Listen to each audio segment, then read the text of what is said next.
Bonjour petits et grands lecteurs, j'espère que vous allez bien. On se retrouve pour un book haul aujourd'hui. J'ai pas vraiment beaucoup acheté au mois de septembre, j'ai quelques lectures, des réceptions. Je me suis fait plaisir dans une nouvelle maison d'édition parce que j'ai envie de découvrir ce qu'ils font. J'adore leur patte graphique et c'est pour ça que j'avais vraiment envie de découvrir parce qu'on m'en a parlé en master et que quand j'ai vu qu'ils étaient disponibles dans une librairie en plus un petit peu sympa, je me suis dit bon, vas-y, tu te lances.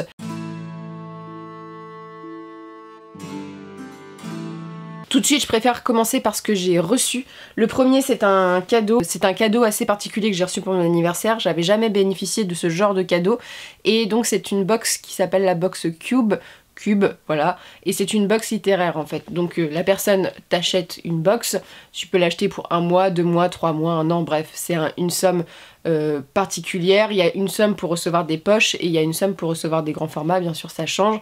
Dans la box, tu as le livre, un petit truc à manger, un goodies. Moi j'ai eu un petit carnet, des petits... comment on appelle ça, nougat et un sachet de thé bio. Et l'avantage de cette box, je suis pas du tout sponsorisée, je vous le dis, hein, mais c'est que tu peux choisir un peu ce que tu veux recevoir et bien sûr t'as plein de cases pour des questions parce que c'est des libraires qui vont donc sélectionner. Moi c'est une libraire de Dinan, j'étais super contente, j'adore Dinan.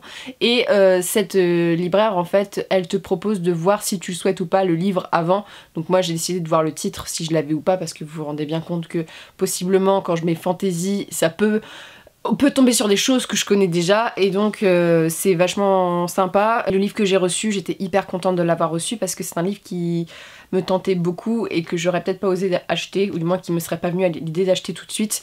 Donc il s'agit de L'Ours et le Rossignol de Catherine Arden, donc chez Folio SF. Donc à la base c'est publié, j'avais demandé dans une maison d'édition indépendante et nous allons voir donc chez qui c'est publié chez De Noël. Donc De Noël, qui est un éditeur assez important. J'ai dans l'idée de vous faire des vidéos sur des éditeurs parce que De Noël c'est quand même une aventure éditoriale assez particulière.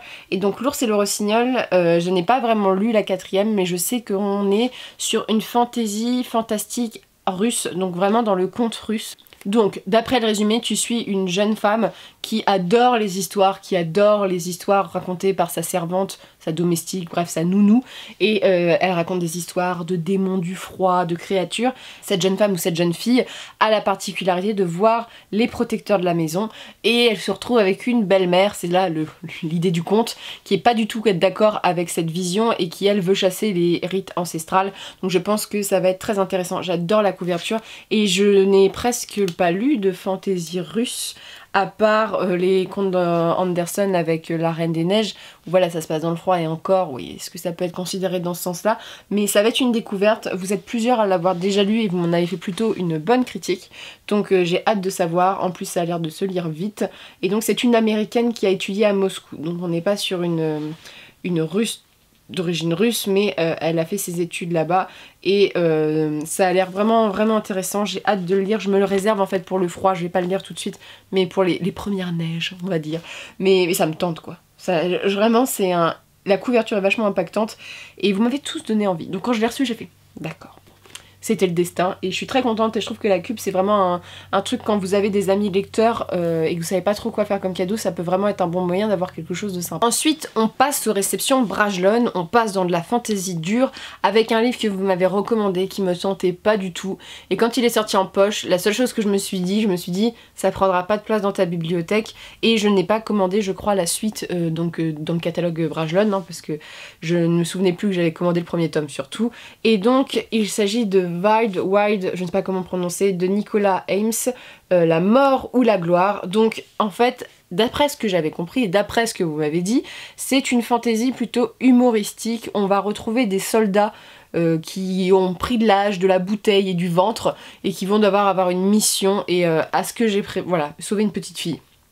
Mais le truc c'est que c'est un peu cliché quand on me dit ça, mais on m'a dit qu'il y avait beaucoup d'humour, que c'était vraiment quelque chose qui savait jouer avec la fantaisie, les clichés, et qu'en même temps ça pouvait être touchant. Et je me dis que une petite compagnie de vieux mecs un peu bedonnants qui vont sauver une gamine, ça peut être sympa, et j'ai hâte de voir ça. Il a reçu plein de prix, il a reçu le prix David Gemmell du premier roman. le prix Fantasy Faction du meilleur roman de fantasy, et il a reçu le prix Hellfest Inferno donc en 2020, et j'ai vraiment hâte de savoir ce que ça va donner. Je pense que si j'ai un petit coup de mou, ça va pas être le genre de lecture comment dire, où tu te prends la tête, mais il a quand même reçu de très très bons avis, hein. Même quand il est sorti, vous étiez quand même beaucoup à me le recommander, donc on va voir ce que ça donne, et puis en plus il prend pas de place, donc ça c'est génial. C'est un livre que j'avais tellement envie de recevoir. C'est donc le livre des anciens de Mark Lawrence. Le premier tome, c'est La Sœur Écarlate. Il y a 3 tomes, il me semble. Cette série me faisait beaucoup envie. Mark Lawrence, c'est l'auteur du Prince écorché. C'est un auteur que j'aime beaucoup, qui fait de la dark fantasy. Et ici, c'est une série qui me donnait envie parce que j'aime beaucoup les couvertures. Elles font vraiment classiques, mais j'aime bien. Et on suit des personnages féminins qui vont devenir des tueuses. Donc ça se passe dans une espèce de couvent où on éduque les jeunes femmes à devenir des meurtrières. Alors ça, déjà, on est sur quelque chose, je me suis dit... ça m'intéresse. Et dans ce couvent, un jour ils vont recueillir une jeune fille de 8 ans qui a déjà du sang sur les mains. Donc elle commence la vie avec un peu de difficulté et voilà, ils essayent de la cacher parce qu'elle a pas du tout le bon personnage, on va dire. Et donc on la suit, je pense qu'on va avoir un parcours initiatique. Et donc on suit donc ce personnage féminin qui va un peu être face à ses démons et grandir. J'ai hâte de voir ça, j'ai hâte de savoir comment Mark Lawrence va faire ses personnages féminins parce que le prince écorché c'est très masculin, du genre c'est que des bonhommes et les personnages féminins sont pas forcément très bons, genre très bien traités, donc j'ai hâte de savoir comment ça va être. On m'en a dit beaucoup de bien aussi, j'aime beaucoup le dos blanc comme ça, Bragelonne a fait ce dos blanc et en même temps j'ai beaucoup aimé le prince écorché, il y a juste, j'espère que ça sera pas trop fantasy parce que bizarrement je trouve que Mark Lawrence il fait bien ces univers de gritty fantasy, vous savez un peu complotiste, où c'est une fantasy à la Game of Thrones où il n'y a pas trop de magie et ce genre de choses. Il est très bien là-dessus dans du combat, dès qu'il rentrait dans le fantastique dans le prince écorché j'ai moins accroché, donc j'ai hâte de savoir ce que ça va donner, il me donne envie, voilà. Et je suis trop contente de l'avoir et j'ai hâte de lire la trilogie, vraiment si tout sort cette année, je sens que je vais tout lire. Et enfin, mon bébé. Je l'attendais parce qu'en plus la frustration est telle que Bragelonne, les gens commencent à le recevoir et quand toi tu ne l'as pas dans ta bibliothèque, ton cœur pleure. Et celui-ci, j'ai dit je ne peux pas l'attendre. Il est arrivé lundi, voilà, et j'étais en mode c'est une belle semaine qui commence et donc il est tellement beau, mais cette beauté. Salaud gentilhomme, le tome 3 de Scott Lynch. Il est doux, il est vert, il est beau. Et il est gros. Et ça c'est super bien. Alors les salauds gentilshommes, j'ai pas besoin de vous dire que c'est une de mes sagas préférées, que je suis extrêmement frustrée parce qu'en plus celui-ci c'est le dernier qui a été publié, on attend toujours la suite, mais je suis partante du fait qu'il y a tellement d'auteurs de fantasy que j'attends la suite. Je ne leur crache pas dessus parce que je me dis qu'il faut mieux attendre que précipiter les choses et que les blocages, je peux comprendre que quand on a des séries à succès comme ça peut bloquer les auteurs. Et donc les salauds gentilshommes, la République des voleurs, j'ai hâte de voir ça. Donc les salauds gentilshommes, en fait la base de l'histoire, c'est Locke et Jean et d'autres personnages qui sont dans une espèce de compagnie, ou du moins ils bossent pour une mafia, une sorte de mafia. Ils bossent comme ça, sauf qu'ils la font à l'envers à la mafia en voulant faire leur coup de leur côté. Parce que c'est des petits malins et que c'est des héros qui sont gris et je les adore. Et jusqu'au jour où ils vont se mêler tellement des affaires des autres et se mettre dans un coup où ils auraient pas dû y aller, qu'ils vont se retrouver contre la mafia pour laquelle ils bossent et aussi contre une espèce de magie, de porteurs de magie qui sont hyper badass parce que nos personnages sont pas du tout puissants en termes de magie. C'est ça qui est aussi intéressant dans les salauds gentilshommes. C'est des humains, c'est des voleurs, bref, ils font leur vie de brigands et ils se retrouvent un peu prisonniers à cause de ça. Tome 1 coup de cœur, tome 2 coup de cœur, le tome 2 m'a déchiré le cœur à la fin parce qu'il y a plein de choses qui se passent, il y a beaucoup de morts, on a vraiment de la tension, de l'enjeu et en même temps il y a un humour, mais il y a un humour. Locke et Jean sont pour moi le couple amitié, le couple d'amitié qui fonctionne le mieux en littérature de ce que j'ai lu de ces dernières années. C'est vraiment, ils m'ont rappelé Gimli et Legolas dans cette espèce de fraternité que j'adore. En plus eux, ils se foutent de la gueule de chacun, vraiment, ils sont vraiment très drôles, il y a vraiment un sens de l'amitié, les personnages fonctionnent vraiment bien, ils sont attachants, ils sont différents, et chacun a ses particularités, moi je les aime d'un amour extrêmement profond. Voilà, et la fin du tome 2, mais t'es en mode ah, t'as pas le droit de me faire ça. Et donc le tome 3, t'es un peu dans l'attente de qu'est-ce qui va se passer, parce que c'est tellement énormissime ce qui se passe dans le tome 2, que tu te dis bon, et en plus, dès le tome 1, tu sais que Locke, donc, qui est le personnage principal de l'histoire, parce que voilà, c'est des mensonges de Locke Lamora, le premier tome. C'est un homme qui a subi, on va dire, une grosse peine d'amour avec une femme qu'on nous décrit petit à petit dans le récit, comme ça, et elle a l'air passionnante. Et dans ce tome-ci, il a l'air d'être mêlé, ou du moins, ils ont l'air de devoir la retrouver, ou ils vont se rencontrer, mais bref, Bibi est vraiment en mode qu'est-ce qui va se passer? J'ai vraiment hâte de savoir. J'adore cette série, je peux pas vous en dire plus parce que je veux pas vous spoiler, mais je suis pas du tout objective là-dedans, mais c'est pour moi vraiment de la fantasy qui sait accrocher son lecteur, l'univers est bien fait, il y a vraiment des références à la Renaissance parfois que j'aime beaucoup, les personnages sont attachants, l'univers est quand même bien fait même au niveau de la magie, même si on a des personnages qui ne portent pas de magie entre eux, il y a vraiment un système qui est pensé et les méchants sont vraiment méchants, il y a les personnages sont vraiment en danger, on n'est pas en mode oh le personnage super badass, non non c'est vraiment bien fait et c'est bourré d'humour, les dialogues sont hyper bien faits, quand ils parlent c'est vraiment très intelligent, j'aime beaucoup les joutes, tout ça, bref, je les aime, je ne peux pas dire autre chose et cette couverture verte est sublime, mais vraiment sublime, c'est tellement beau. Voilà, donc j'ai hâte de le lire, je compte les jours, je pense que je vais vraiment le lire quand je serai très bien, quand j'aurai du temps et que je serai pas fatiguée pour vraiment déguster ma lecture, mais j'attends ça depuis des mois, hein. Donc voilà, et après je pleurerai ma frustration qu'il n'y ait pas encore de suite. Mais bref, voilà, je vais arrêter de parler des salauds gentilshommes, mais il n'y a pas de mots pour décrire ça quoi. Ensuite je vais vous parler de mes achats. Alors le premier achat que j'ai fait est un achat que j'ai dû faire, c'est très important de le souligner.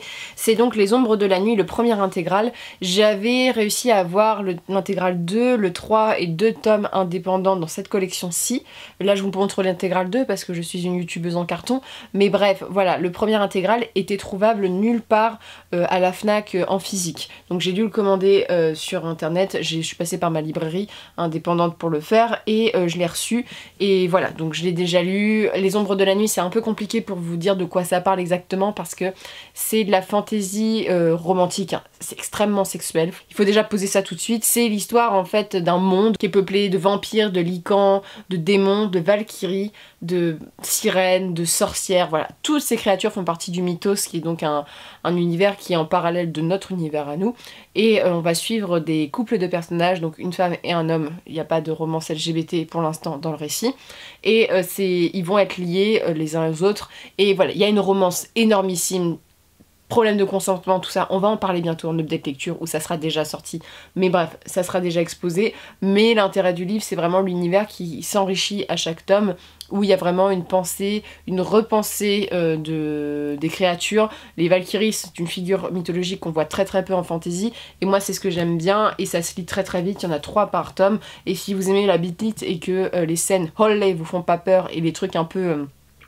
la romance borderline parfois vous fait pas peur, ça peut être pour vous, mais Crashly Cole c'est quand même une autrice qui est connue dans le genre, c'est une série qui est très très appréciée dans le genre et pour ma part ça me vide bien la tête et surtout il y a vraiment des points positifs et des choses qu'on voit pas forcément habituellement dans la Beatlit, donc je vous le conseille pour ça, et c'est vraiment toujours, il y a plein d'actions, il y a plein de choses qui se passent, c'est assez répétitif dans le terme que c'est toujours un couple qui va leur arriver des choses, mais en même temps c'est toujours des histoires différentes et qui se complètent, donc ça c'est intéressant, mais il fallait absolument que je les lise dans l'ordre parce que sinon tu comprends pas grand chose, donc voilà, j'avais acheté l'intégral 1, et ensuite j'ai acheté des livres qui sont pas de la fantaisie mais qui sont très très beaux, dans un contexte où il y a une librairie c'est une maison d'édition qui n'a pas de librairie en soi à elle, même si elle est distribuée en librairie, mais qui cet été a bénéficié d'un espace en fait dans une jardinerie, donc c'est ça qui est très sympa dans le truc, qui est un espace à Veules-les-Roses. Veules-les-Roses c'est une petite ville côtière normande,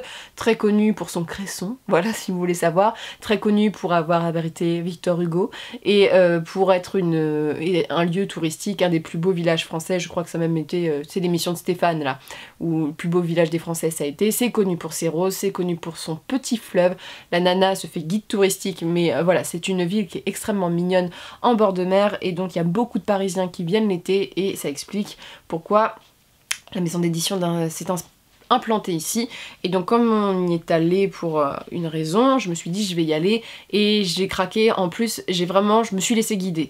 J'ai vu la libraire, en plus c'était une libraire qui n'était pas française, donc c'était ça qui était sympa, parce que c'est une maison d'édition qui est spécialisée dans les littératures étrangères, et je lui ai dit moi j'aime ça, je veux découvrir ça, et laisse-moi te guider. En fait, avant toute chose, j'avais repéré un auteur en particulier parce que c'est un auteur qui est des Caraïbes, il me semble, et j'ai lu plusieurs de ses livres, genre des extraits de ses livres en cours de littérature des Amériques à la fac, et j'avais adoré ce cours et cet auteur qui a toujours des noms à coucher dehors. Mais je vous présente donc Dany Laferrière, Pays sans chapeau de l'Académie française, donc Dany Laferrière, qui est un grand auteur connu. Je vous présente les éditions Zulma, qui sont des éditions qui se présentent comme ceci, des éditions assez marquantes au niveau graphique, donc avec cette espèce de triangle avec le titre et des couvertures qui sont douces, très graphiques, très sympa. Moi j'aime beaucoup ce que ça rend, et donc ils sont spécialisés dans la littérature étrangère. Dany Laferrière est quand même très reconnu dans son pays, c'est un écrivain qui a beaucoup de reconnaissance, et j'ai envie de savoir, je sais pas du tout de quoi ça parle. Vraiment, les livres là, c'est le book haul, je ne sais pas du tout de quoi ça parle, mais je sais que c'est une écriture qui est poétique, et ici je crois que c'est question de Dieu avec un X, bien sûr, de plusieurs dieux, et j'ai hâte de voir ce que ça fait. Ça va être assez court, mais ça me tente beaucoup, et rien que l'objet livre est magnifique. Je l'ai payé 9,95 celui-ci. Ensuite, j'ai demandé à la libraire, je voulais de la littérature nordique. Et donc, elle n'avait pas vraiment nordique, mais elle avait islandaise. Et je me suis laissée porter par 2 romans qui me faisaient envie. Donc le premier, c'est un tout petit roman. Alors là, ça va être problématique pour prononcer les noms. Je n'ai aucune base. Donc voilà, ce livre est adorable. J'aime trop. Donc c'est Gunnarsson. Voilà, on va dire ça, Le berger de l'Avent. Donc c'est un tout petit récit qui est très très mignon, donc qui est un joyau selon un des auteurs phares de la maison d'édition. Donc voilà, il est adorable. Donc d'après mes souvenirs, c'est l'histoire d'un berger, de son mouton et de son chien en Islande. Et voilà, il raconte sa vie. Et moi j'aime beaucoup la nature writing, donc tout ce qui est un peu Into the Wild, Sylvain Tesson, voilà, tout ce délire là de on écrit sur la nature. Bref, j'ai vraiment hâte de le lire. Bon, ça va être lu très vite, mais ça va être un petit voyage, je le sens. La libraire m'avait dit qu'il était vraiment superbe. Et celui-ci, alors, Einar Már Guðmundsson, on va dire ça, on n'est vraiment pas sûr, Les Rois d'Islande. Donc en fait, d'après mes souvenirs, le pitch était assez drôle, et c'est vraiment quelque chose qui est beaucoup plus historique, donc c'est ce qui me donnait envie aussi. Donc c'est une histoire un peu mirifique d'un clan dans un port, donc d'une famille qui on va dire, s'invente tous les métiers, s'invente tout, voilà, de ministre à actrice, à plein de choses différentes, et qui vont retracer un peu, ils vont se créer un peu roi d'Islande, et ça a l'air vraiment sympa. J'ai hâte de voir ça et de connaître la plume. Je connais pas du tout la littérature islandaise, donc c'est un moyen pour moi de découvrir. J'ai vraiment envie de découvrir aussi d'autres littératures, notamment la littérature blanche, j'en lis très peu, donc ça me permettra de découvrir cela. Celui-ci il était à 21 € avec des couvertures en rabat. C'est vraiment des très beaux livres. Ils sont fragiles, mais c'est vraiment des très beaux livres. Et il faut souligner que ça a été imprimé en France, donc voilà, donc c'est une très bonne chose, mais il est sublime. J'ai vraiment hâte de m'y plonger. Je fais le mois de l'imaginaire et je pense qu'en novembre je vais en lire plusieurs, mais il est vraiment... j'ai hâte, elle m'a donné tellement envie parce que ça a l'air tellement drôle, donc voilà, j'ai vraiment hâte de le lire. Donc voilà, c'en est tout. C'était pas des gros achats, mais des achats quand même. J'espère que ça vous a plu. N'hésitez pas à me dire ce que vous avez acheté ce mois-ci ou ce que vous êtes en train de lire. Et je vous souhaite de très bonnes lectures et une très bonne journée.